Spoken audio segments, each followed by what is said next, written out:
Just something will take about 35 seconds to complete.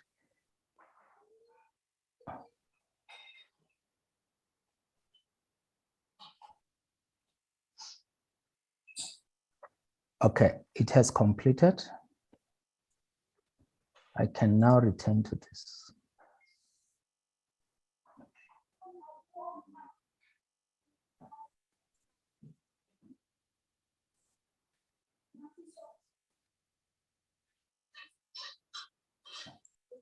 Let's just welcome the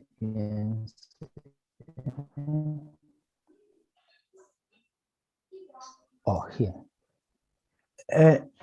Ladies and gentlemen, colleagues from the media and the national office bearers of the SACP, full-time Central Committee members, heads of departments, and the Executive Director of the Chris Hani Institute, Dr. Stembiso Bengu.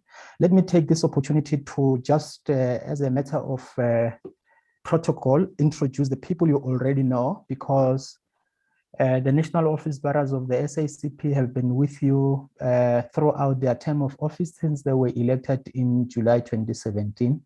The General Secretary is Dr. Bladin Zimande. He will be leading both the Secretariat and the national office bearers in presenting a statement detailing the key outcomes of the Central Committee meeting. We have the national chairperson of the party, Comrade Senzeni Zokwana. His camera is off. In terms of the SACP constitution, he is the second in charge or in command, after the General Secretary. We have the National Treasurer, Comrade Joyce Moloi Moruba, and the first Deputy General Secretary, Comrade Solima Paila. We also have the second Deputy General Secretary, Comrade Chris Che Matlako. And I don't know what happened to the Deputy National Chairperson, Comrade Tulas. I think he apologized due to other commitments. He has a funeral in the Eastern Cape. Thank you very much for outlining the reason for the apology. He apologized yesterday. And we have full-time Central Committee members, Jenny Schreiner, who is the head of Secretariat Services. If you like, the Chief of Staff. And Comrade Mhlekwa Ncumalo, he is the head of Department for Organizing and Campaigns. I already introduced the director from the Chris Hani Institute, Dr. Stembiso Bengu. I will now take this opportunity and hand over the digital microphone to the SACP General Secretary, Dr. Bladin Zimande, to present the statement of the key outcomes of the Central Committee meeting, which started on Friday and ended a few minutes ago. Welcome, GS. Thank you very much, Comrade Alex, and thanks to my fellow office bearers, and thanks to the members of the media from myself as well for attending our press briefing. I'm going to read through our statement as we normally do. The SACP Central Committee, which was elected by the 14th National Congress in July 2017, held its last ordinary plenary session from the 1st to the 3rd of April 2022. It is the last ordinary session of the 14th SACP National Congress Central Committee prior to our 15th National Congress. The next SACP National Congress will take place in July this year. As is the case with all our national congresses, the 15th SACP National Congress will undertake a comprehensive political review of the past 5 years, analyze the current challenges, update its program, and develop what we now call strategic perspectives and tasks for the next 5 years and beyond.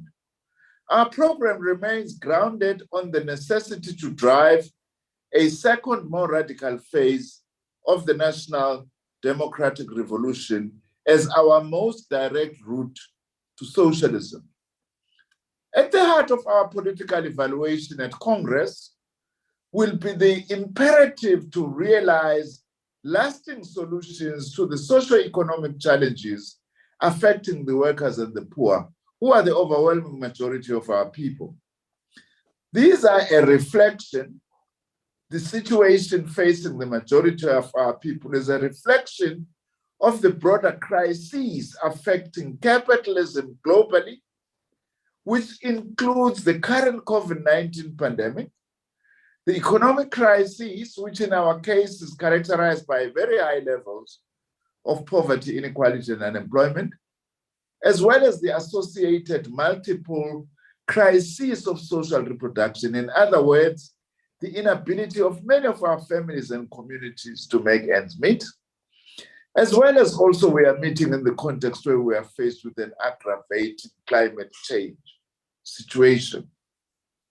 The Central Committee received and discussed a political report, which I presented in my capacity as General Secretary of the SACP, and also received a report on the state of the organization and other secretariat reports, as well as the draft discussion document on the update of our program, the South African Road to Socialism. And the report also that we received on the constitutional amendments, that is the SACP constitution, not the country's constitution. Regarding the updated party program, the SACP will, before the end of the day tomorrow, 4th of April 2022, publicly release this discussion document titled The South African Struggle for Socialism, which reflects on the strategic perspectives of the party, but it's largely our updated program, the South African Road to Socialism. So we are releasing that publicly tomorrow as we release it to all our structures. We hope that the media will engage with us as they also themselves cover the document which we are releasing tomorrow. The SACP will in the next few weeks publicly release other discussion documents which also relate to our program, resolutions, and declaration that will be discussed and adopted at our 15th Congress. These will include discussion documents on important topics that we have identified, which includes energy security, climate change and environmental degradation, the struggle against patriarchy, the necessity to build a left popular front, the economic situation, and the struggle for the transformation of the financial sector, amongst others. The 15th SACP National Congress will also elect new national office bearers and a central committee for a 5-year term, which will end in July 2027. Now, on the year 2022, which is also a year of congresses for many of our formations, the SACP regards the holding of these congresses as necessitating organizational renewal or as important platforms to take forward organizational renewal and program-based unity of our alliance and the broader movement. This year, 2022, is also the year of the 14th COSATU National Congress and the 55th ANC National Conference. The components of alliance formations, including the Young Communist League of South Africa, the ANC Youth League, the ANC Women's League, and the reconstituted military veterans of our movement association, will also hold their national conference.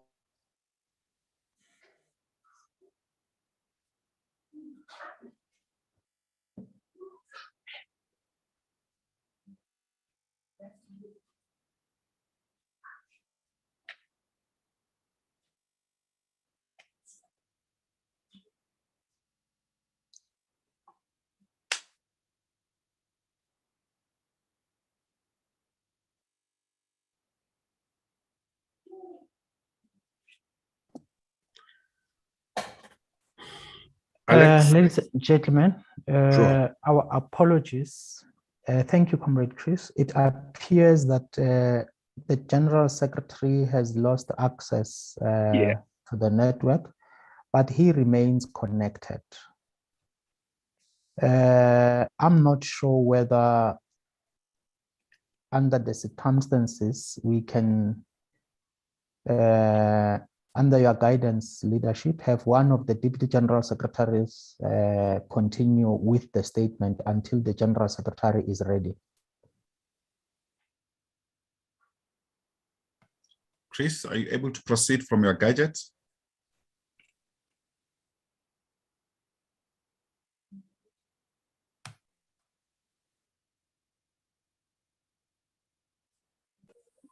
Comrade Chris is muted. Unmute, Comrade Chris. Apologies, Comrade Joyce. Apologies, Comrade Joyce. We want to apologize. I mean, the GS is going to join us immediately when he has connections. So we're trying to take over where the GS was presenting the implications of the year 2022 as a year of congresses for many of our formations.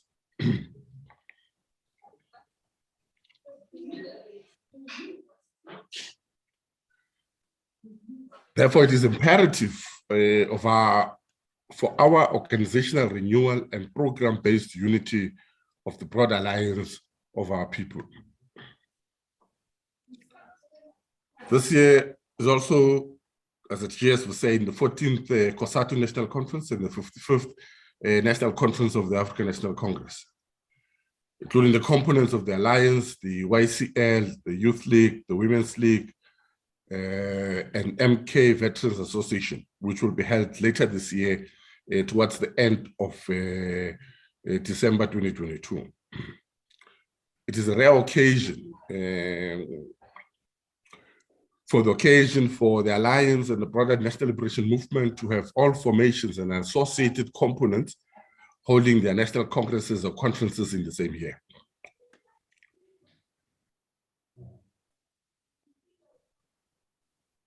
The year 2022 therefore poses particular challenges for our national movement and implications for our country, especially the challenge of using our conferences or congresses to take forward the struggle for a better life for all, especially the overwhelming majority, the working class and the poor. The biggest single challenge in this regard is to ensure that we do not allow factionalism and narrow accumulation interest to dominate and shape the outcomes of these important platforms. As we observe, factionalism can only turn our attention away from addressing the material needs of our people. For instance, as a movement, we are faced with two principal tasks as we convene these congresses or conferences. The first is that of taking to heart and frankly and honestly the real meaning and implications of the setbacks we have had in the November 2021 local government elections. Secondly, in learning appropriate lessons from these elections, we need to come up with concrete programs, campaigns, and policies that will reignite the hopes and confidence of our people in our movement. Equally important, these congresses or conferences must be used to unite ourselves around the principal objective of our movement and rid the movement of factionalism, the corrupt and divisive elements in our movement. In the public arena, the consequences of factionalism and divisions are their negative impact on the necessary developmental programs to address the needs of especially the workers and the poor. Factionalism and divisions also lead to our people losing confidence in our movement. The Central Committee still remains strongly of the view that the ANC and its alliance still remains the best hope for our people and for inclusive economic development of our country. Our alliance is faced with the task of seeking to unite itself around a common economic transformation program in the wake of the stubborn persistence of poverty, inequality, and unemployment. It is also for this reason that the party has called for an urgent convening of an Alliance Economic Summit. Prior to the ANC policy conference and the beginning of our National Congress, the CC reaffirmed its belief that neither neoliberalism nor state capture are foundations for a solution to the myriad of economic and other challenges facing our country. In fact, the CC is strongly of the view that both neoliberalism and state capture directly contradict and constitute serious threat to the consolidation, defending, and deepening our national democratic revolution. When the two tendencies achieve dominance, the national democratic revolution will be fatally compromised. And we intend to further elucidate these perspectives in the run-up to our, and including at our Congress itself. Neoliberalism advances a policy regime that weakens and eventually seeks to displace public participation and the role of the state in the economy. This is done through the creation of conditions to maximize exploitation of the working class, privatization, privileging profit over social interest, and hoping to address our socio-economic challenges through a trickle-down agenda. The scale and nature of our socio-economic challenges do not require, nor will they be solved through a trickle-down. Our situation requires a fundamental reconstitution and transformation of our economy. Under neoliberalism, a trend of financialization, among others, has come to dominate both the global and domestic economy. Every facet of economic activity has been reduced to a series of financial transactions at the direct expense of building domestic productive capacity through increased investment in the productive and manufacturing sectors of our economy. This has led to massive deindustrialization in economies such as South Africa, we want to argue. There is also a common thread between neoliberalism and state capture. Much as these may at face value be seen differently,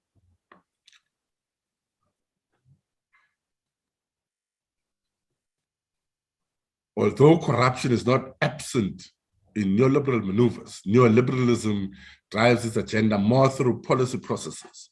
While state capture sounds radical about keeping state-owned enterprises in the hands of the public, it does so in order to facilitate the looting through tenderization. Both state capture and neoliberalism involve facilitating accumulation of wealth, using state power, public authority, or resources by profit-seeking interests, including primitive accumulators.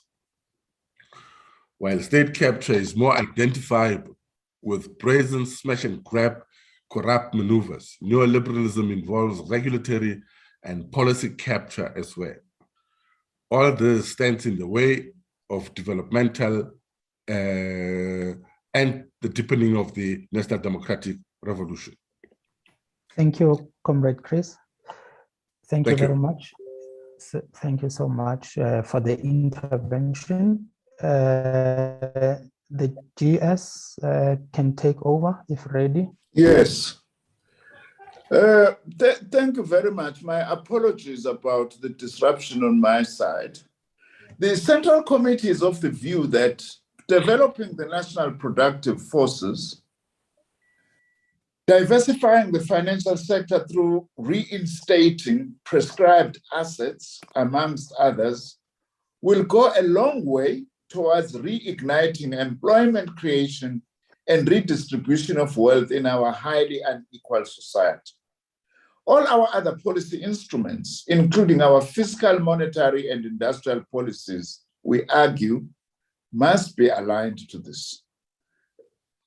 The latest statistics on unemployment further underline the urgency of firmly placing employment creation as a key part of the Reserve Bank mandate.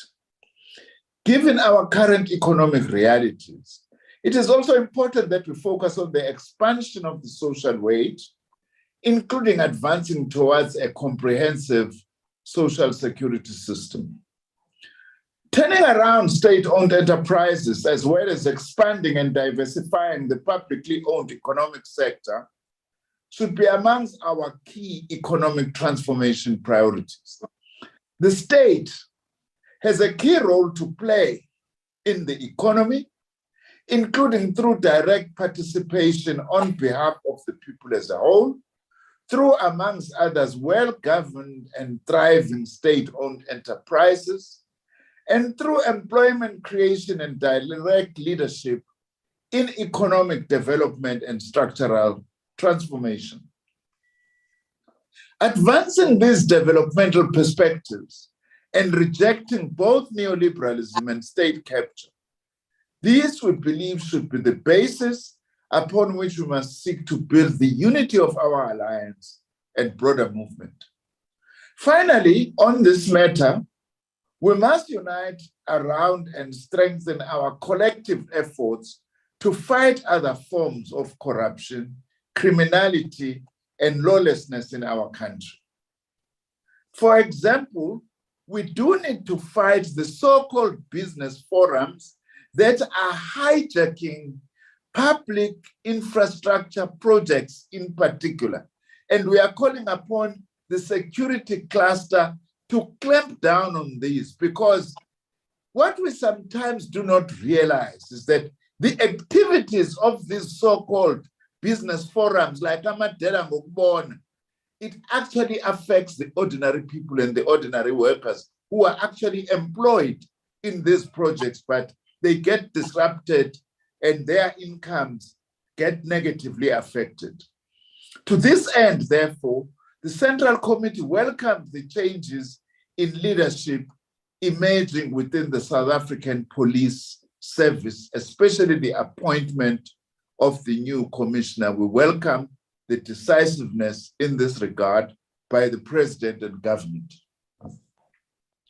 On unemployment and the necessity for structural transformation, the SACP is deeply concerned about the rising crisis-high unemployment levels in terms of the official definition that excludes discouraged work seekers. Unemployment increased to its highest levels ever at 35.3% in the fourth quarter of 2021, despite declining fractionally to 46.2% in the fourth quarter of 2021, from its highest in the third quarter of 2021, 46.6%. Total unemployment represented by the expanded definition that includes discouraged work seekers remained at a catastrophic level. In other words, the 46.6% it includes everyone who's unemployed, both still looking for work and those who have actually given up. This catastrophe is affecting a 12.5 million strong population of active and discouraged work seekers, with youth unemployment being the highest of all age categories. The most affected national groups, regardless of age and gender, are Black Africans, followed by Coloureds, who are followed by Indian, Asian sections of our population. Meanwhile, with an official unemployment rate of 4.2% above the national average, Black African women are the most affected in terms of gender. Their expanded unemployment rate is at a staggering 50.8%, which is about the same level as the expanded unemployment rate of Black Africans at 50.7%.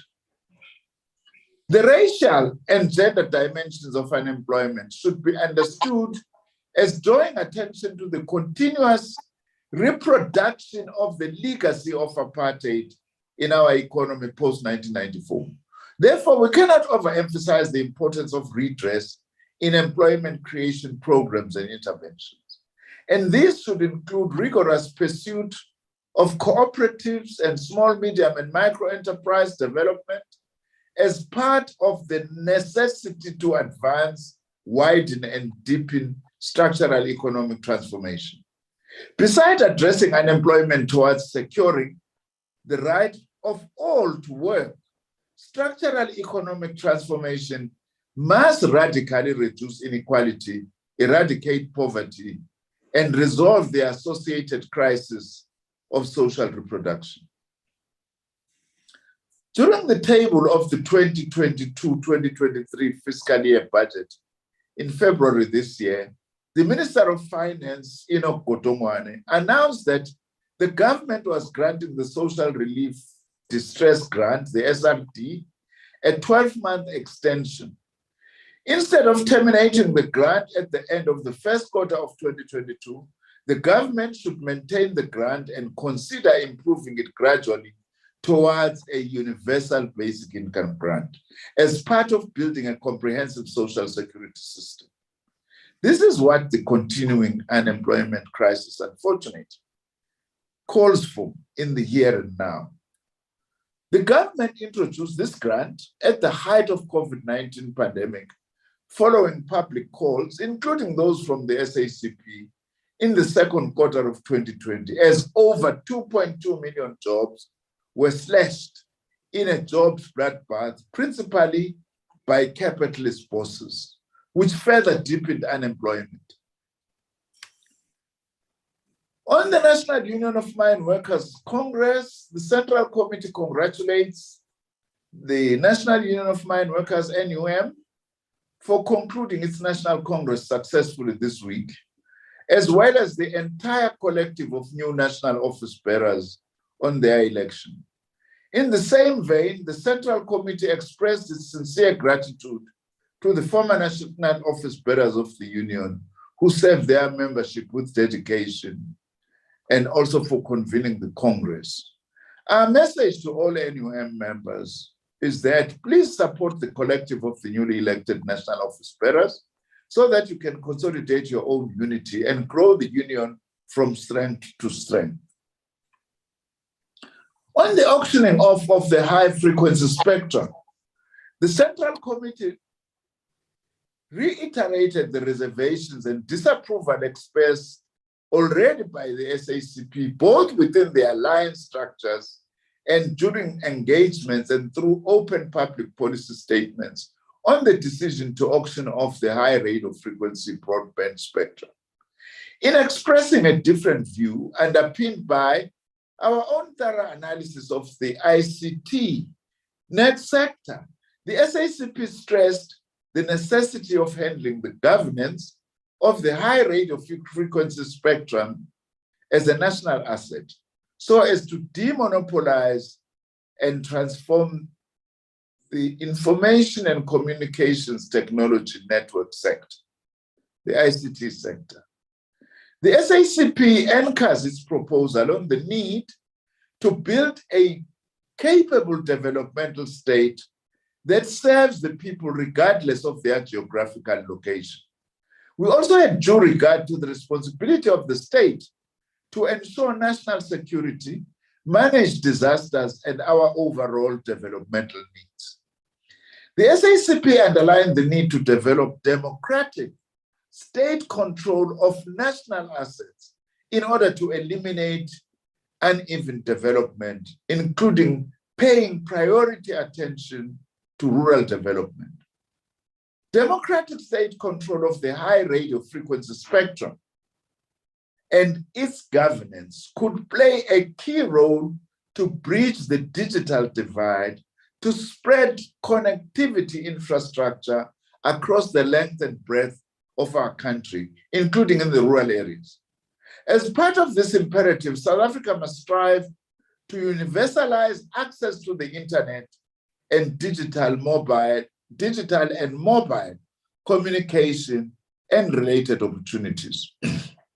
It is therefore important to lower access to high radio frequency broadband infrastructure-based communication data, including through a rollout of free Wi-Fi hotspots in a nationally coordinated development effort. That is why we welcome the government intentions to supply on a family basis the necessary data that is needed in society. In doing this, we are also of the view that we must place a premium on high radio frequency broadband spectrum access services by the working class and poor communities across the country. These are some of the perspectives and campaigns that the SACP will continue driving and also engage on within our alliance. The SACP will also continue engaging and forging a campaign around the policy of wireless open access network, which the government dropped to pave the way for the Independent Communications Authority of South Africa to auction off the high radio frequency broadband spectrum on a highway speed. Particular attention will also have to be paid to the demonopolization of the mobile communication and internet service providers space by allowing more participants, including democratic worker and community-controlled cooperatives and SMMEs in this sphere. Finally, on the digital matters, the rollout of digital set-top boxes or decoders for working class and poor families must be completed on a countrywide basis as a matter of urgency. The switch off of the analog broadcasting signal to the digital broadcasting signal without first ensuring that all working class and poor families are covered with the rollout of the set-top boxes has left the affected families without access to television broadcasting.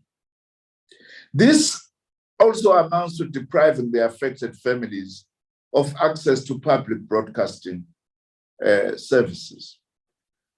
The last issue that the Central Committee discussed is what we refer to as the NATO, Ukraine and Russia conflict. The imperialist instrument of war called NATO is the principal cause of the conflict in Ukraine through its expansion aimed at encircling Russia on several fronts and more possibly with China as the ultimate target. The Central Committee reiterated the SACP's call to all whom it may concern, to NATO as well as to Russia and to Ukraine, to stop the conflict in Ukraine with immediate effect. This must include the United States-controlled NATO both stopping and reversing and ending its imperialist expansion and wars. Therefore, the Central Committee reiterated the call made by the SACP here in our country: no to imperialist war in Ukraine or any other part of the world. As the SACP, we stand for peace and not war, which involves, as war often involves, loss of life and an increase in the hardships facing the working class and the poor, including driving up the prices of food, energy, and other basic necessities. Therefore, pointing out to the facts about the principal imperialist agenda and the destructive history of NATO and its expansionist aggression does not mean that we support any side in the war taking place in Ukraine. This is one reason we are emphatic on our call for a total end of war and the respect for human rights in Ukraine with immediate effect.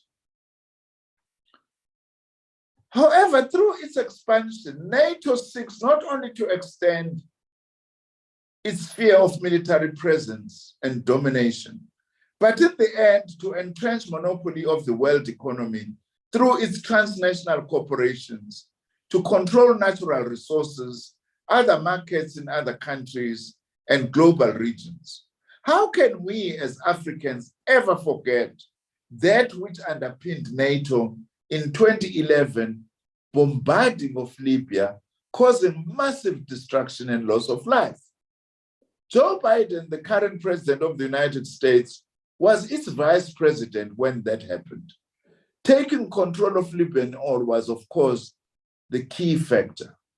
Besides private wealth accumulation by the capitalist forces who control the military-industrial complex in the United States and other NATO members, depends on acts of war. That is why around mid-March this year, for example, President Biden announced that the total amount that the US will pump into Ukraine in weapons of war and other military spending amounted to $1 billion. And in the week before then, and with an astronomical increase compared to the $2.7 billion the US already pumped into Ukraine in weapons of war and other military spending. Now, we are calling for an end to this war. But we are also of the view, as the SACP, that this one-sided, all of a sudden focus on the Ukraine and total abandonment and ignoring of wars that are being waged in other parts of the world, especially by imperialism, is not correct. As we fight for an end to conflict in the Ukraine, we dare not forget about other regions that are facing wars. The butchering of the Palestinian people by the Israeli government with the support of the United States. We dare not forget about the plight of the Palestinian people right now. We dare not also forget about the destabilization of Syria, the destabilization of Panama, for instance, as well as the almost genocidal war that is taking place in Yemen at this point in time. It can't be that blood that is flowing in Ukraine is regarded as more important than the blood of Palestinian and the children in Yemen or the elderly that are also being killed in a place like Syria. Also, it is a time to actually say the United States continue with its illegal blockade of Cuba, causing hardships for the Cuban people. We dare not forget about that. In fact, for all peace-loving people in South Africa and the world, we must be using these opportunities to say there must be an end to all wars, not just in Ukraine, yes, in Ukraine, but to all wars in all parts of the world. Because unless we do so, we are by default encouraging ongoing destabilization of regions, especially by the powerful countries. The SACP stands for a just and peaceful world, and we are firmly opposed to all wars, including imperialist wars that are being waged all over the world. Thank you very much. That is the end of our statement.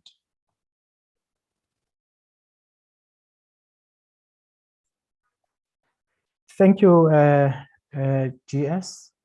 I will now move quickly and take questions from members of the media. I will ask that when you ask your question, please say your name and the media house you come from.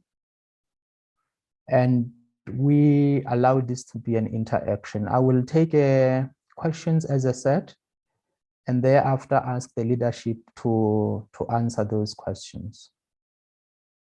The opportunity is now open for questions.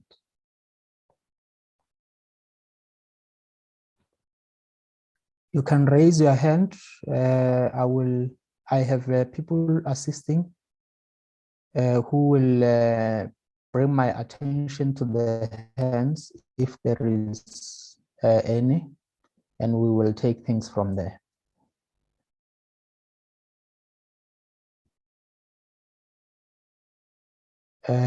This can be an unlawful strike. You know, Comrade Soli, I come from industry where I used to lead strikes and later handle the strikes. So when you embark on a strike action, you give a notice.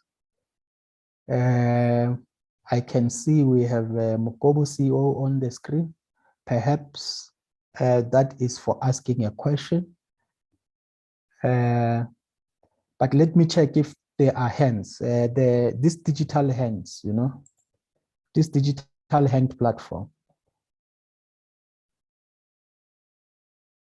I can't really close this press briefing.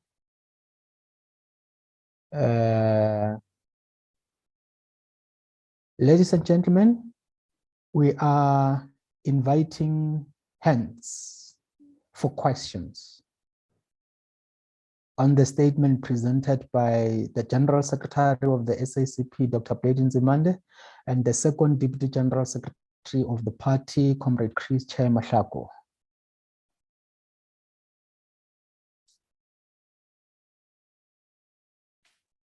No questions, Comrade Alex. No, that is an unlawful strike. Ladies and gentlemen, thank you for this opportunity and for covering our press briefing. Let me, before I close this press briefing session, return back to the national office bearers of the SACP to check if there are areas of emphasis or additions. Mabaila is joining the strike. You know, I would have wondered if Mabaila doesn't join the strike, it would not have been a legitimate strike.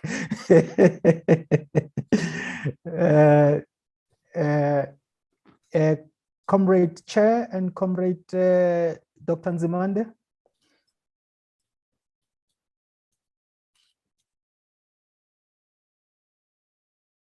I can see your gadget has lowered. Yeah, there you go. Thank you. I am inviting questions. Oh, I was showing the old man deliberately here, saying maybe everybody's scared of this old man behind me here.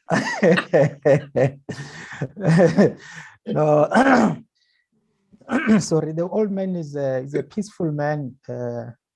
He just happened to be unfairly listed by the United States as a terrorist, even after becoming the first democratically elected president of South Africa. Let me check in the chat room if there is no question. Okay, there is a request for the statement. We will share with you the statement, Kilaine. You will receive it. Let me copy your email address. We will release it just now. I'm just making sure that we don't leave you out when we release the statement. Thank you so much. Appreciate it. We would like to take this opportunity to thank the media for covering this briefing. Ntate Mukobo. Hello, Alex. Yes, it's Ntebu here from the SAPC. I've been trying to find an icon that allows me to raise my hand, and I've been struggling for the past few minutes or so. That's why I decided to interrupt before you go. It can't be a press conference without a question. I was looking for someone like me, a strike breaker. I found the strike breaker. So Mabaila strike has come to an end now. Mukobo, the platform is yours. Okay. My question goes to the General Secretary. Dr. Blade, I've seen that you saying that you would want a government to expand or to extend the social relief of distress grant. But my question is, aren't you fearful that ultimately you as the SACP and COSATU, for instance, that has been calling for this social grant to be extended, aren't you fearful that ultimately you sort of we sort of trying to breed a nation or a society, a welfare society, whereby almost 18 million South Africans are getting social grants, and I've got an extra 6 million of them who are relying on this social relief of distress grant? Ultimately, we'll end up having a social welfare state, as opposed to using the very same money to build industries and create employment because you can give them the 350, but it doesn't really do anything because it's far, far, far, far below than a decent living wage. Aren't you fearful that just putting money into social grants ultimately will have a nation where you have someone who's 50 years old? That person has never worked because government has created a conducive environment for people not to work, but to rely on grants.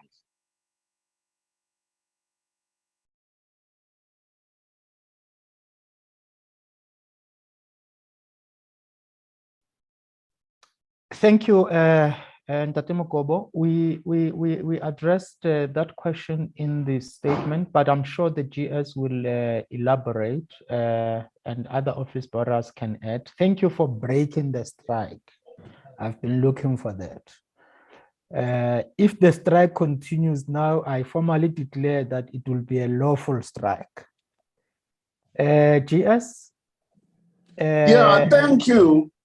Thank you very much, Comrade Alex, and thanks to Ntebu for that question. It's a very important question, Ntebu, that you are asking. That is why, if you look at our statements, we are saying that in the first instance, we need to be focusing the development of our economy by building and investing in its productive forces, especially the manufacturing capacity of our country as the primary platform for job creation and for improving and maintaining sustainable livelihoods for our people. That, as the SACP, we think that it's fundamental. That is why some of the things which we are repeating, we are, for instance, saying the financialization of our economy is not in the interest of our people because it's not prioritizing. In fact, these resources that are financialized are being prioritized away from being invested in the productive forces. That is why we are reiterating our call for prescribed assets to actually say a certain amount of money from these assets must actually be invested in the productive forces. Like, for instance, you have got a Public Investment Commission or Corporation, the PIC, which has got 1.9 trillion rands in its hands. Surely, if some of, yes, the PIC is investing in some of the manufacturing, but it's not enough. Given the state, the poor state of our manufacturing capacity, we need more money to be going into productive assets. I heard the PIC the other day complaining about APSA appointing a white CEO. I suppose they have a right to complain about that, but for goodness sake, there are much bigger priorities than that. We are not saying we support the appointment of a white CEO, but there are much bigger priorities that we expect the PIC to be concerned about, such that we do invest in the productive sectors of our economy. Having said that, though, Dave, the reality that we face at the moment is the statistics that we're giving you, that half of Black African women who are eligible to be employed in South Africa are unemployed. Youth unemployment is much higher than that. And therefore, given this situation, social grants like a universal basic income grant and this grant, the 350 rands by government, does actually help us to deal with the worst kinds of poverty that we'll be experiencing in this country. Just that. All these social grants, by the way, it's been proven that government has old age, child grant, disability grant, and education grants, by the way, including the National Student Financial Aid Scheme. They are making a huge difference in terms of mitigating against the worst forms of poverty. Some of them are even playing a much more developmental role as well. Also, most of these monies are being spent on food, which actually then does contribute to increase in household expenditure, which also is a very important indicator in the improvement of the economy. So that is what we are saying. We are not saying that the social grant system must substitute for the development of the productive forces in our economy, which we feel is a priority. That is why also we are saying, once more, the mandate of the Reserve Bank must be amended to also place employment creation as one of its top priorities. It can't be that the Reserve Bank only manages inflation and prices, but it does not deal with what is the real. In fact, the latest statistics are showing that despite the number of interventions we've been trying, they're just not making the kind of impact that they should be making. That is why also we are calling for an economic summit of the Alliance once more before our congresses this year to try and find each other and commit ourselves to a common program of developing our country so that we can really realize this better life for all that as a movement and as a country we are striving for. Thank you very much. I don't know if my comrades have got something to add on that. Thank you, GS. Let me check if there are additions or a follow-up from Ndebo. Ntatemoko, do you have a follow-up? No, I'm fine, Alex. Maybe just a tail end of my question. The cooperatives, I know at some point that the SACP has been calling for effective and viable cooperatives that would sort of absorb young people into employment. How far are they going? Has that call gained resonance in government? Thank you very much. This one, I will give it to the man who supported the strike. None other than the first Deputy General Secretary of the SACP, Comrade Solima Baila. If the GS allows me to do that. I'm not allowed to delegate. No, thank you, Comrade Alex. And thanks to Ndebo as well. Look, at the cooperative strategy in the country has taken a slow shape, but it's coming up. We've set up institutions ourselves to support the development of cooperatives, the Dora Damana Cooperative Agency, and we're working now with different institutions and other cooperative organizations, as well as engaging with government to set up a massive range of cooperatives, starting with the financial sector co-ops, where institutions, organizations, trade unions in particular, can set up their own self-sustainable financial co-ops or even cooperative banks. And we're engaging as well with the Reserve Bank so that these cooperative banks can have a direct license without necessarily relying on another bank as a cooperative bank. They can have direct access and their own banking license. We're also rolling out a good program in our communities to create community stores. This is how we're going to retake community trading in our different localities, and the people will be the owners of those stores. They will buy from those stores. They will benefit from those stores. They will sustain their livelihoods, their lives, and everything else from their own economy. So we are doing more workshops in that regard. As regard to government, yes, there are sections in government that continue to support cooperatives, but we don't think it's good enough at the moment. There can be improvement in that regard. Part of our discussions at the Alliance Economic Summit will be to elaborate a rolling out of a clear cooperative strategy and implementation across our communities, including in municipalities, because worldwide we have seen examples of thriving cooperatives that have carried various economies, including in some so-called G8 or top developed countries like Italy, Spain, and so forth. Massive co-ops. In Mondragon, for instance, in Spain, some of the cooperatives there are so huge that they have more and bigger economy than several African countries. And yet they are cooperatives. So cooperatives are also not seen purely as some small economy. It's massive socially owned economy on which the surplus is shared amongst the people, and the people own collectively their enterprises. So that's the dimension that I think it's lacking in understanding and development of co-ops in our country. And we should be thinking about that, including, for instance, creating investment platforms led by government for cooperative development. Thank you very much. Thank you, can I just add something, Alex, with your permission? Thank you, GS.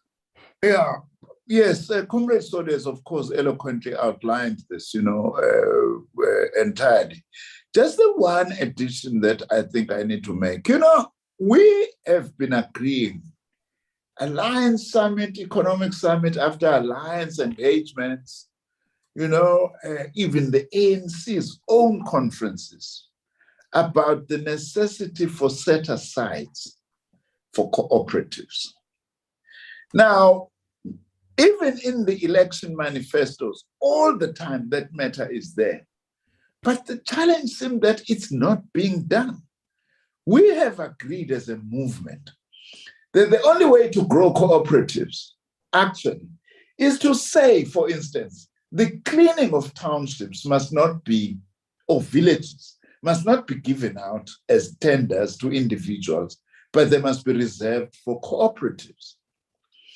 There are many other initiatives or economic activities that can be set aside. One classic example is school feeding schemes. There is no reason why school feeding schemes cannot be set aside exclusively for cooperatives. But the challenge is that that has just not happened. Municipalities are not doing that, even those controlled by the ANC that have been given this mandate. Provincial governments, there is hardly that taking place, and at national government level, there is hardly any set-aside. And without these set-asides, we are not going to actually have cooperatives. Comrade Soli is right. The climate is there. The history and experience amongst our people is there, but they need to be assisted by government saying, in these economic activities, we don't want anything else other than cooperatives. That maybe perhaps is part of the challenge that we are talking about in our statement as the SACP, that we're going to continue campaigning for that, together with the people, and also engagement in alliance, and also engagement with government on the issue of set-asides, which are so crucial for building a strong cooperative movement. Thank you. Thank you, GS, and thank you, members of the media from different broadcasting services, the public broadcaster, the SABC, ENCA, Newsroom Africa, and from online and print publications. I would like to, on behalf of the party and its media team, express our sincere gratitude for your grazing of this invitation to give this press briefing coverage. In the statement, we say, this was the last ordinary session of the SACP Central Committee that was elected in 2017 July by the 14th National Congress of the party. That means after this Central Committee plenary, there will be no other ordinary session of the current Central Committee. What will happen is, if there is a Central Committee session, and of which the Central Committee deliberated on, that will be a special plenary session. That arrangement will be a standing arrangement until, as the General Secretary has said in articulating the resolutions of the Central Committee, the 15th National Congress of the party, mid-July 2022, elects a new Central Committee for a 5-year term of office. Having said that, I would like to thank you for giving us coverage, not only today at this press briefing of the last ordinary session of the Central Committee, elected in 2017, but also on all other ordinary sessions of this current Central Committee. I'm looking forward to working together with you, together with my colleagues in the SACP MCID, that is Media Information and Communication Department, to coordinate coverage for the special sittings of the Central Committee and for the National Congress. At an appropriate time, we are going to ask you to come together with us, where we will be taking you through Congress processes and preparations for proceedings. The starting point, however, is today, as the GS has said. This will be followed tomorrow by a public release of the base document for the 15th National Congress. And the rest we will interact as we head to this special National Congress, hoping to achieve a prosperous South Africa in which the lives of our people have improved. Thank you very much. From the bottom of my heart, I've worked with you for this entire term of office. Thank you. Thank you, leadership. Really, Thank you, JS.